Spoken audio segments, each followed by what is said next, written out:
Hedgeneer. Hey everyone, welcome to the fourth episode of the Hedgeneer podcast, where we discuss asset management, finance, and hedge funds, focusing on the technology that's used to empower all of these organizations, interviewing thought leaders, engineers, and investors that are making it all possible. I'm your host, Michael Watson, and today we're having a good friend, great thought leader in the space, Sachin K, coming on the show. He has been in the alternative data side for a long time, started his career in equity research, then joined Point72 as a data scientist in the early stages, and now is head data scientist of a multi-billion-dollar credit fund. Sachin, thanks for coming down to Miami and joining the show. Thanks for having me. So I'd love to have you give the listeners a quick walkthrough of your background. Like, how do you end up getting in the seat that you are, where you are the head of data science of this massive fund? Sure, yeah. I mean, I started off my career in equity research, covering the healthcare space. Was always interested in data-driven insights, and the opportunity popped up at Point72 to sit in between the data science modeling team and the investment professionals to synthesize the data science projections into actionable insights for the investment professionals to consume and layer into their investment process. Prior to me starting there wasn't really a translational layer where the data science projections and alternative data projections were consumable in a digestible format, and then that's readily interpretable for the investment professionals. Got it. It's where I come from, that's oftentimes called a sector data analyst. Is that what a sector data analyst or an SDA is? Yes, exactly. Awesome. So what do you do now as like the head data scientist at a massive fund? What are the things that you're thinking about, and what are the tools that you're using to build everything out? Sure. Yeah. I mean, in terms of the workflow, a lot of the work is very similar to what I was doing in my prior role, except now I'm more of a generalist and look at data sets across sectors, across domains. And in terms of the tools that I use, well, primarily it's Jupyter Notebook. Spend 90% of my life in Jupyter.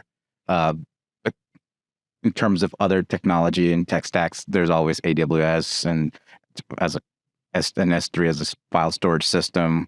We can use QuickSight or Tableau or any other data viz platform, and Snowflake obviously is like one of the best data warehousing solutions out there for those who aren't super technically savvy and are able to take structured data stored anywhere, whether it's GCP or AWS S3 or Azure, and pipe it into a table that's readily queryable, and you don't have to worry about allocating EC2 instances and spinning up clusters and spinning down clusters to run your queries. The load balancing and resource management is a lift in itself, and Snowflake has solved that issue for a lot of data science professionals who are running a very lean operation. In my prior role at Point72, there was a large data engineering platform that solved all these solutions for us, where it was super simple to just access a database, pull down the data, run queries, run your analysis, and push out that analysis. Whether it's something that you find interesting, you can push it out into production, or you can take those and that information and be able to rapidly do analytics and modeling and test ideas in a very scalable fashion. In the leaner data science operation, you have to take all these different data sets, and the easiest solution to manage all that workflow is through Snowflake. Yeah, and I'm personally a huge Snowflake fan. I remember the first time that we were running this very large OLAP-like query on a large time series and to do these complex aggregations.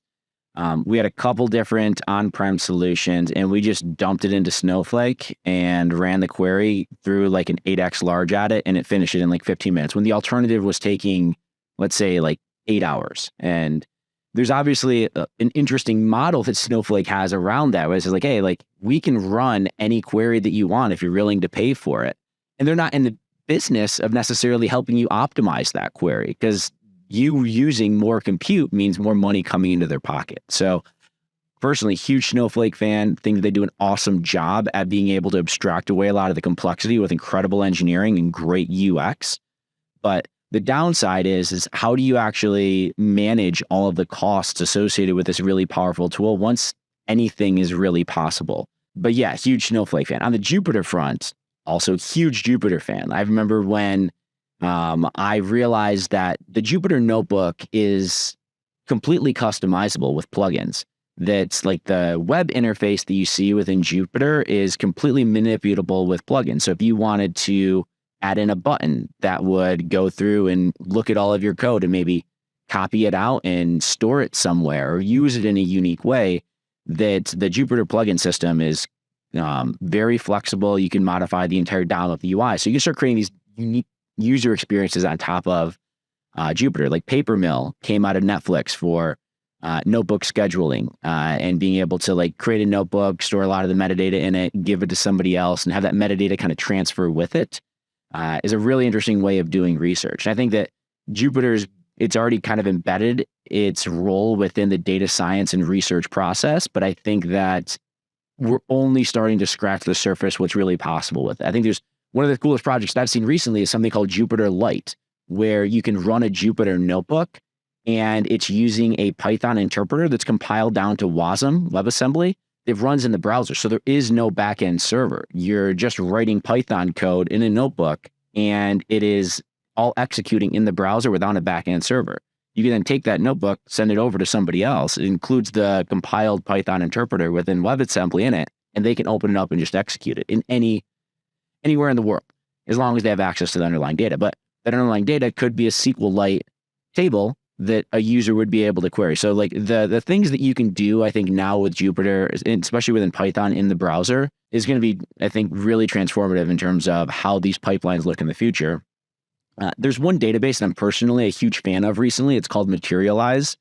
And it's something called like a streaming database where you can write a SQL query and subscribe to changes in the underlying data and what the effect is of that SQL query. So you could say, I want to select average age, comma, gender from table group by gender. And that's going to give you the result of that with the genders and the average age for each. But then you can subscribe to whenever there's a new row inserted, updated, or deleted in that underlying table, to then have that provide a callback to a handler that just gets an update, not of the new row that was added or the insert or the delete. It just tells you this is the new average age. And so you write your logic that's already oftentimes in SQL, but you can start seeing what is the end result, real-time streaming for that. And there's really interesting use cases within finance for that, whether it's an options trading strategy, or it is you want to have a series of events happen when an analyst gets new coverage from an operations standpoint, to when a language model is identifying a new topic showing up within a corpus of research, to automatically then just trigger this downstream logic that's still already written in SQL. So I think what Snowflake has done to be able to add in compute for a user that's not as technically savvy, the Materalize is going to do something similar to be able to start making everything real time. Because people always say, I want it faster, I want it now, as soon as it happens, let me know. Materialize is starting to make that accessible with a UX that's almost as easy to use as Snowflake was when I first used it. Love to be able to keep talking on that. But now that we're talking on disruptive technologies, there's no way that we can't start discussing large language models. GPT-4 just came out this week. There's been a slew of integrations already. I see it transforming everything that we do within the asset management space, and especially as a technologist, that there are so many opportunities to be able to leverage it within front office, middle office, back office, that I just can't stop exploding with ideas. I'm curious what your thoughts are right now as you're seeing GPT-4 come out. Llama got released last week from Facebook. How you see it being used in the space? Sure. Yeah. I mean, in terms of like the data science space, traditionally data science is like a three-piece Venn diagram of math and statistics, domain knowledge, and software engineering. Having skill set in all three verticals makes you effective at the role. ChatGPT can help in a number of those verticals. So if you are coding something, a lot of times we have to search Stack Overflow for a solution or a debugging issue or to start a template. ChatGPT will be able to scale that much more quickly. You're looking or Googling, you want to research something about a specific topic, ChatGPT will help find topics and help summarize topics for you. I personally was looking for a specific data set across the U.S. Census website, and as we all know, it's massive and very difficult to navigate. I was looking for a specific data series, asked ChatGPT, and it pointed me exactly to where I could find it within the census website. And so it helps me personally scale up my work faster and helps me code faster. It's a force multiplier for productivity. So some of the interesting use cases that I've seen are being able to take a screenshot of a chart and screen grab a section of it, have and then pass the model, what is the reason for this divergence here between maybe two trend lines? And you then give the model a little bit more context, and it can read from the x-axis, that's a date, the y-axis is maybe a stock price, and the date in which the two lines diverge, go and be able to look at news, summarize anything that was interesting happening around then, and then surface that. And the way that you can start taking information and be able to pull out relevant pieces that you can then push that into a language model that can do some interpretation and summarization. And then secondly, either in order to make that language model able to do something interesting with it, I think it needs to be like two options. One is it needs to be trained on a very relevant corpus as well as very relevant training data that have specific inputs and outputs. Or two, I think you can actually get very far with intelligent prompts that direct a language model on what it should do in certain scenarios. So an example for that is I have a language model. I want to build it in-house for some big multi-manager, and I want to then have an investment professional be able to add in this language model on like the right-hand side in a chat box next to a UI. And I want to say, what are the biggest risks in my portfolio? Now, the language model, if you were just to have it say, go try to figure that out, like it doesn't know what your portfolio is. It might, it doesn't necessarily know how to think about risks. But if you were to, for example, say, language model, the user is asking this question, what are the biggest risks in my portfolio? We have 10 different APIs. One of them is for portfolio risk decomposition. If a user asks about risk decomposition, route their request to this API and figure out what is the date that they're asking about, who their user is, which portfolio are they asking about, and then structure the arguments for calling out this API, whether it's a REST API or a Python API, in strings, lists, integers, dates, whatever the API interface is, and send me that output. And me is this API middle layer that will then take that output, call the API, get the results, and send it back to the language model saying, the user originally asked, what are the risks in my portfolio? We called the risk decomposition API. The results of that is they have, let's say, $100 million in, let's hope they don't have that. Let's say they have $1 million in dollar beta vol. They have $100,000 in long-term Mo, $100,000 in short-term momentum, and $600,000 in ideo volatility within their portfolio. Now, the model can go back and say, oh, you actually have a tremendous amount of beta volatility. Beta volatility is the amount of dollar volatility in your portfolio that's attributed to the market going up and down. For example, your exposure to the S&P 500. We'd recommend that you would hedge that out, potentially by adding in a depending whether you're directionally long or short, a counter direction position within the S&P 500. And then the model could even call back to the API that does risk decomposition, say, what is the ideal portfolio structure given what they currently have? Pass that in as maybe a list of positions and quantities. We want to zero out their beta volatility exposure. And then an API that's very deterministic executes that, gets the resulting portfolio, sends that back to the language model. The language model then turns that into something that you and I would be able to read. And then the user gets that back on an interface that it just says, this is your dollar vol in beta. This is relatively high. Add this name to your portfolio, scale up your existing positions by this much, and that's going to be a much better balanced portfolio. The user's like, oh my gosh, that's magic. How did that actually happen? And you're able to achieve that not by training a language model how to do, in this case, risk decomposition. You're training the language model how to use the APIs that already exist that do risk decomposition and how to figure out what are the arguments that you should pass to it and how should you interpret the results, and then do what you're really good at is summarization. And that's where I'm starting to see using a language model for everything. Yes. The LLMs are really powerful in integrating disaggregate sources of information, centralizing it, synthesizing it, and giving you a clean and accurate summarized results. There are some issues with GPT-3 where certain pieces of information is factually wrong. You could see that in some of the sources that they've cited, which were ultimately scientific papers that didn't exist, but as the language models get better and better through each iteration, the inaccuracies are going away and the synthesis is becoming that much more powerful based on the information you feed it.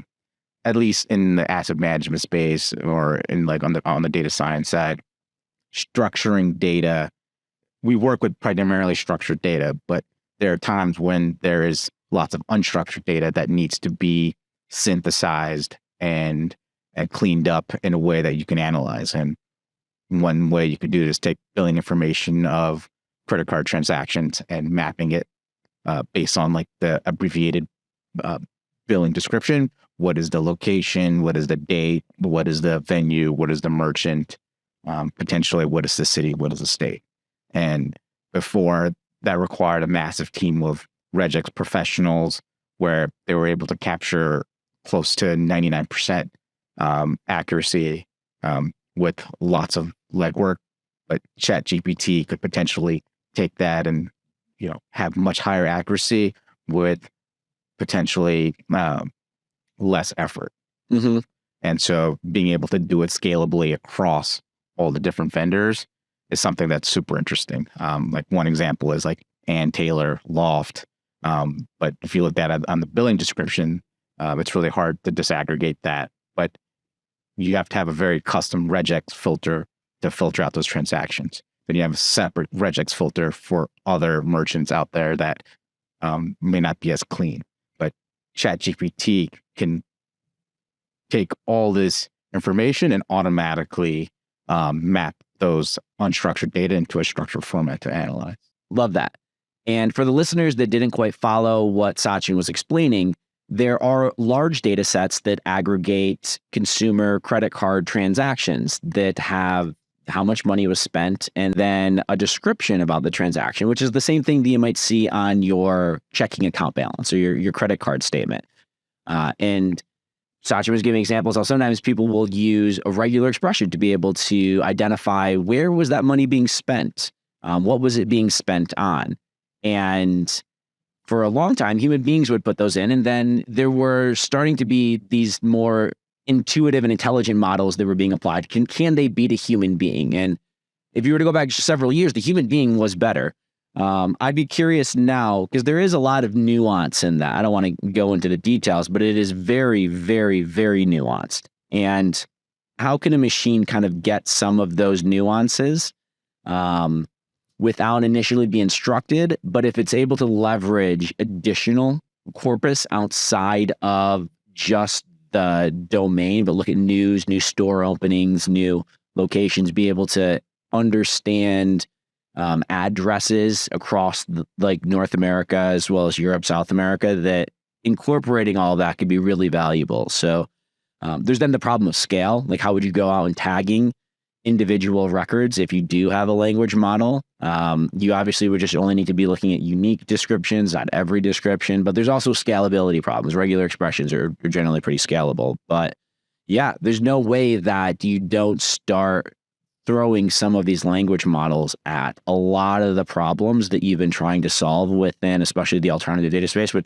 everywhere within the asset manager space, because it's honestly a supply chain company, but it's information supply and not physical supply. And there's a lot of infrastructure, legacy systems, and human beings that have to make sure that supply chain continues to funnel up to the top of the pyramid for an investment professional to be able to make a smart, intelligent, risk-adjusted decision on behalf of the LPs. But anywhere along that supply chain that you can make faster, more accurate, with a large language model is ripe for disruption. And there's honestly everything from where you get reference data about an ISIN and a CDAL coming from a vendor for your reference data side, to your mapping of all of that to your internal taxonomies, to when a user is asking, like, what is the CDAL for this ISIN? What is the Bloomberg yellow key for this CDAL? That a language model could either tell you exactly what it is, or it could do a really quick lookup to the API to make that seamless. But then they could also like, oh, well, what's also the end-of-day pricing? What's the pricing history of all of this? How does that backtest to my internal alphas? Just, can you run that for me? And then you could say, just run this for me every day. And there's just so many opportunities that you can start using the possibilities of the language model as glue within the information supply chain that just, it's mind-blowing when you start thinking about it. So you've been in the space for a while, right? Like, people are starting to use the term alternative data more often now, but if you were to go back 10 years, it wasn't something that you could just Google and get a really good definition around. But you were there for the beginning of all of that. Walk me through what it was like 10, 12 years ago when you were just getting into the data science space within these asset managers, and how it's changed from where it's at today. Yeah. So when it first started, there was always industry data that was not defined as alternative data. Alternative data generally is data that's consumed not by investment professionals, it's consumed by industry insiders, targeting within the specific domains and sectors that you're operating in. For example, you can look at truckstop.com, for example, as a data set that tracks trucking information and truck volumes. You can look at the Manheim Index, which has used auto prices. And in the healthcare space, there was this IMS data set, which had information on drug prices sold through retail pharmacies. And so these are data sets that were been around for a long enough time that were consumed by industry professionals, whether it's like the pharma companies or auto players or the logistic providers. But ultimately, these data sets had information that were actionable and interesting for investment professionals to get smarter on the space and to have insights that are orthogonal to their process. Mm-hmm. Before the research that they were consuming was looking at financial information available in 10Ks, 10Qs, earnings calls, transcripts, management presentations, non-deal roadshows. And then they eventually expanded to expert networks, and then they eventually expanded into alternative data. And so combining all the sources of information, you can have a better understanding of a sector, which will ultimately help you make better investment decisions.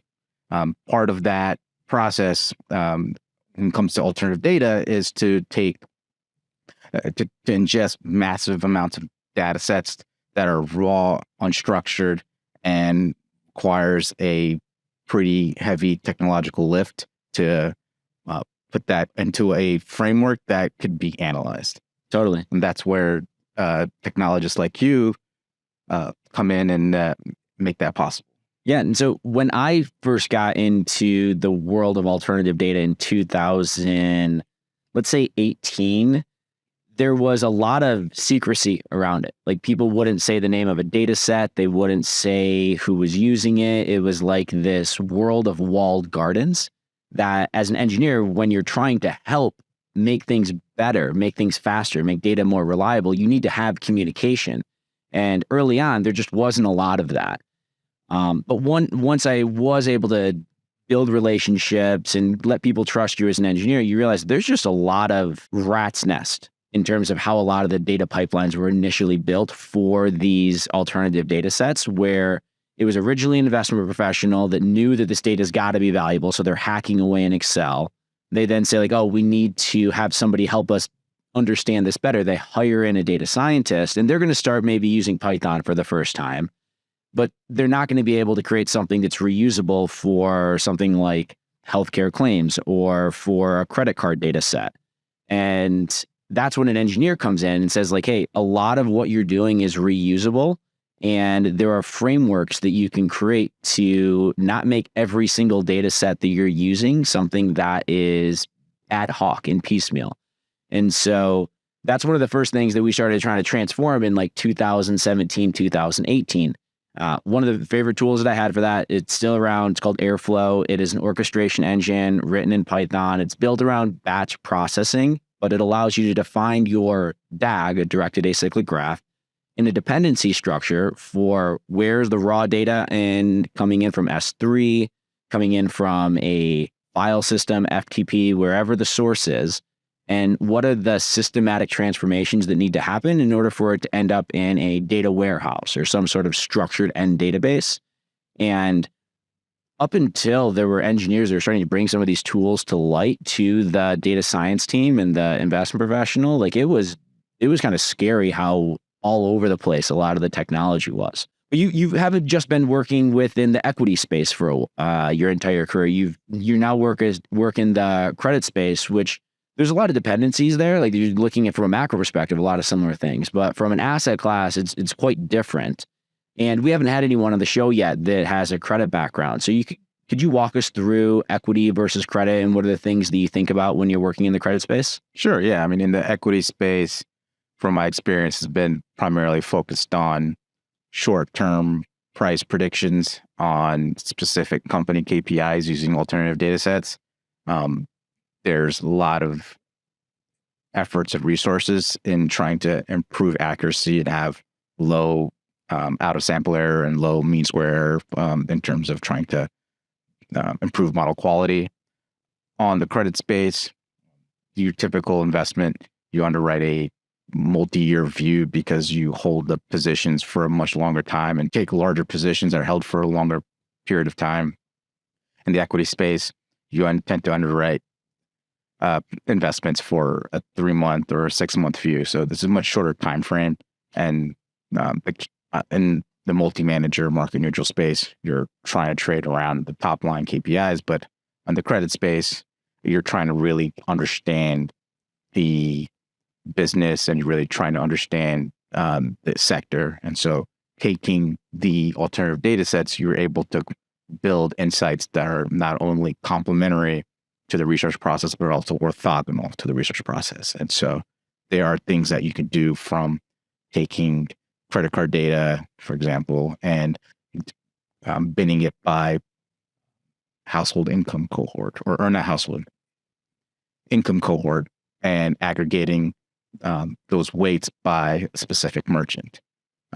That type of insight is not as useful to a equity investor because they're mostly trying to capture idiosyncratic returns, which are primarily driven by outperformance relative to consensus expectations ahead of a catalyst event.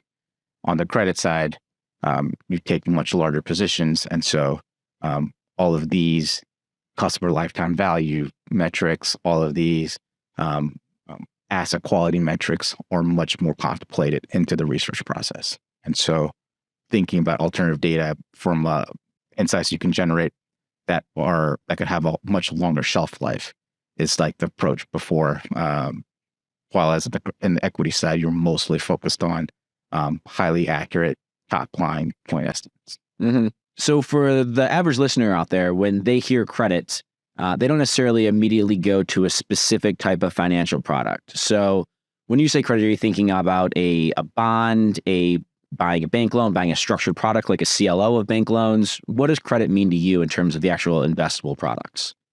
Primarily when it relates to the alternative data space, it's corporate credit. So it's very similar in similar type of sectors and domain expertise as in equities, but you're just higher up in the capital structure. So you can buy like the first lien, the second lien, anything that's higher than the equity on the capital stack. And these are positions that are less risky than equity, and but are also held for a longer period of time and tend to hold those positions for a longer period of time. And these positions are also theoretically traded less frequently as the equity would be.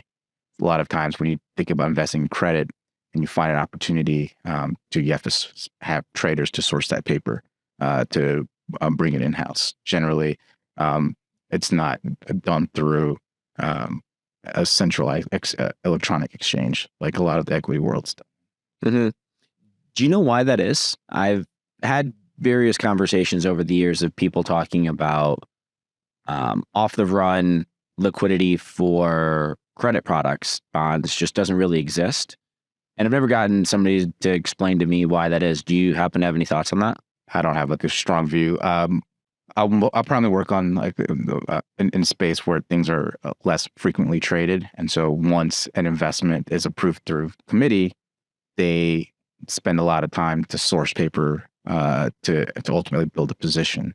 You don't really build a full position overnight. And a lot of times paper becomes available for various factors. And so whether a certain CLO is exiting a position or another manager is trying to decrease their exposure through some other exogenous factor that's unclear. But ultimately, to build a position in equity, if you're like a stock and you want to have full exposure, you can get that full exposure by either in minutes or days. But in the in the credit world, it takes a much longer time to size up properly.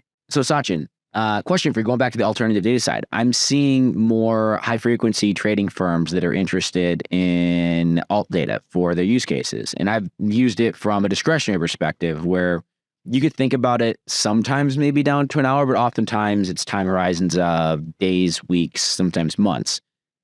What is the use case for a lower latency trading strategy that's thinking about things at like the second level when it comes to using alt data? At a high level, a lot of high frequency trading is stat arb, which is a fancy word for mean reversion, where you're short one stock and you're long another stock that are perfectly co-integrated, and you capture the spread compression between those two over a certain time frame. And from a risk perspective, you're completely hedged against market moves because you're beta neutral, and you're just capturing those idiosyncratic moves as they compress together. And usually you're long a stock due to short-term illiquidity pocket, and then you're short a stock due to a short-term inflated sentiment position. And so those are the two market drivers. We're capturing the move based on the trade. And the way alternative data fits into the mix is that you have these time series projections on a minute, 5 minute, 10 minute, and various time intervals. And alternative data can tell you ultimately where the price is going to converge to. And so if you have a view of you want to make a trade on the 5 minute interval, but then you see, and you're wrong, but you know where the stock's ultimately going to end up at a 5 day interval, you can have more margin of safety. So if you think stock is long for the next 30 minutes, but you're wrong, but your alternative data will add you conviction that stock is long for the next 24 hours, you can, and if you're wrong, you still have a chance to capture the upside gains. So there's the examples of using ChatGPT to be able to surface information for you based off a request. But then there's a lot of this proprietary information that comes out of equity research. And Morgan Stanley recently came out with their own language model using GPT-4 as a baseline and then train it on this additional corpus of research that they have. And then there's other companies out there like AlphaSense. They acquired Sentio last year. They are a tool that's used across the street for doing equity research across different brokers, trying to be able to find different sentiments and then like understand supply chains of organizations. So if you're asking about what's going on within a Apple supply chain, they might know that TSMC does the chip manufacturing for their M1, M2. So what are the research that's going on within TSMC that could affect Apple? And they've done most of that, to my understanding, without any large language models. But like now they're bringing that capabilities into the product offering. And to me, like that seems as though it will be absolute game changer. And it'll be interesting to see like these firms, let's say AlphaSense or somebody like AlphaSense does cross broker sell side research aggregation to be able to train a language model plus all the capabilities of GPT-4 is then if you are a fund, do you just rely on that? Or do you also train your own model on data that you have internally that you don't share? For example, what is your historical estimates been for different KPIs? What is your internal research that you've been producing over the years? What are your current positions? What's your portfolio? What do you have that only exists within your walls? And then know when your language model should outsource some requests to a AlphaSense or a Morgan Stanley like language model so that you can use your own data for what you have that no one else does, and then give that to your investment teams as their alpha, but then making sure that they're not losing out on any alpha that the market has across the board by using some of these either sell-side research firm language models or language models that are built by these data aggregators. But then I see like, how is Bloomberg going to come into the space, right? Because Bloomberg has kind of a monopoly on a lot of data when it comes to the investment industry, and they don't necessarily. What will the licensing be? I think for Bloomberg, if they were to say we want to create a language model built on top of the research that is pushed through the Bloomberg terminal or some of the Bloomberg APIs. Reuters also has like a big feed, and so there's a huge demand for all of this. It's not that hard to do. Like this is now very easy to do if you have an engineer working on it full time, that they could crank some of this stuff out relatively quickly. What is it going to look like in the future? But the winner of all of this is the investment professional, like the investment professional that actually does have really good insight. They know how to use these tools, and these tools are unified in a way that just works in their investment process. They're going to be the ones that ultimately end up winning. Now, there's probably going to be some people as part of that information supply chain that they might get automated away. You don't necessarily maybe need as many of them. The number of vendors might start shrinking. And the number of engineers that you need to be able to build out these tools for the investment professional might not be as high. But the winner in all of this is the investment professional, because the tools that they're going to have available to them within the next, 1 to 5 years is going to be mind-blowing. And from a technology perspective, like that's opportunity, that's exciting. Like what are these things that we can build with a lot of these new tools to be able to create experiences, insight, information that just have never even been thought of before. I'm excited every day when I wake up now to open up my Jupyter notebook, open up my VS Code, and just start hacking away at different use cases for some of these language models. And it is just mind-blowing. Now is the best time to be sitting in this seat and sitting in that seat. And I couldn't be more excited about it. So with that, let's just call it a day. So Sachin, love you coming on the show. Can't wait for us to catch up again when I'm back in New York. And thanks everyone for tuning into the Hedge podcast. So again, my name is Michael. This is Sachin. You can follow us on Instagram, TikTok, Twitter. Join us in the Slack channel, where I'm working on most of this all day. We're also live on Apple Podcasts as well as Spotify. And all of these videos get uploaded to YouTube. So hopefully one of those works for you. And if none of them do, hit me up on LinkedIn or check us out at hedgeneer.io. I'm Michael, and I'll catch you next week. Hedgeneer.